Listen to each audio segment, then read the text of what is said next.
Hey guys, it's Seth, and we're going to do a deep dive into my favorite team, the Green Bay Packers. We're going to talk about the roster, we're going to look at the salary cap, and we're going to do a 3-round mock draft with trades on Pro Football Network's Mock Draft Simulator. Link is always in the description. Let's get right into it. Looking at their offense, center is a huge need. Corey Linsley left for the Chargers, and also right tackle, we haven't adequately replaced Brian Bulaga. We could also use a wide receiver because this committee of Allen Lazard, MVS, and ESB really isn't up to snuff behind Davante Adams, who is one of the top 2 or 3 receivers in the entire league. So we look pretty set at every other position, maybe grab some depth for the future. And looking at the defense, corner Kevin King just got burned and exploited in the playoffs. Inside linebackers always seem to be a need since Nick Barnett left way back in 2010. In the defensive line, we need some bodies. We're good on the edges. Rashawn Gary showed that he could be a good future guy. Preston Smith and Zadarius Smith are top guys. And Jaire Alexander, he is an all-pro. So we're pretty set on defense. We just need a few positions to fill. And that's the depth chart for the Packers. This is my big worry with the Packers.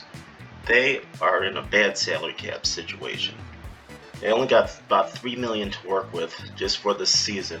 The only free agent they brought in was re-signing Marcedes Lewis, the backup tight end. They're spending it wisely. Aaron Rodgers, MVP, worth every penny. Davante Adams, Zadarius Smith, David Bakhtiari, their top 4 guys are amongst the best at their position, if not the best at their position in the league. But they are in a bad position in 2022. They are going to be having to do a lot of work in restructuring and re-signing players. If you look at this, Davante Adams and Jaire Alexander aren't even signed for 2022. They're $8 million over the cap. So they might be looking for David Bakhtiari and Zadarius Smith to restructure their contracts for the long term, and Billy Turner and Preston Smith might be among the names that are cut. Okay, so let's just jump right into this draft. Now I'm going to pretty much go for the needs, the big needs. We're talking cornerback, center, wide receiver, tackle. Really stick to those because this is the last shot that the Packers have before they got to make big cuts. So we're going for sustainability, something we could get the job done with and set us up for the future. And right now I'm hoping for cornerback. I want to point out that Caleb Farley is dropping just because of injury. I'm a big Caleb Farley fan. But we're going to go with the safe pick here. Let's take a look at the trade offers. Not really interested in these. We are going to take Greg Newsome, the Northwestern corner. Greg's got really good size. He could stay with receivers off the line, and he's physical, but he plays slower than his measured time, so he just got to adjust to the game speed. And then I think we got a very good starter, somebody who could be, him and Jaire could be the next great defensive backfield, throwing Darnell Savage. We got winners. So we had to pass on Creed Humphrey because he was taken before. So I am hopefully going to look at Landon Dickerson or Gray from Ohio State.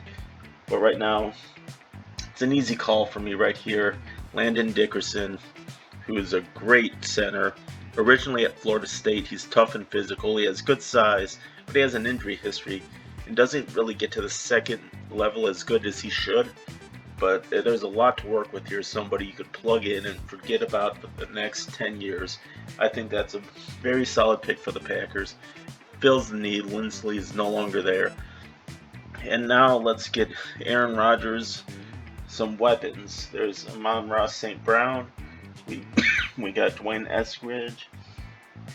A couple, Tylan Wallace. A couple looks here. But we took Dwayne Eskridge, a 3-year starter at Western Michigan, home run threat who gets separation, adjusts to the ball in the air, but he's undersized at 5'9" and can be beaten down at the line by physical corners. So Newsome, Dickerson, Eskridge, going over what we've seen, I think this sets up the Packers very well for the future.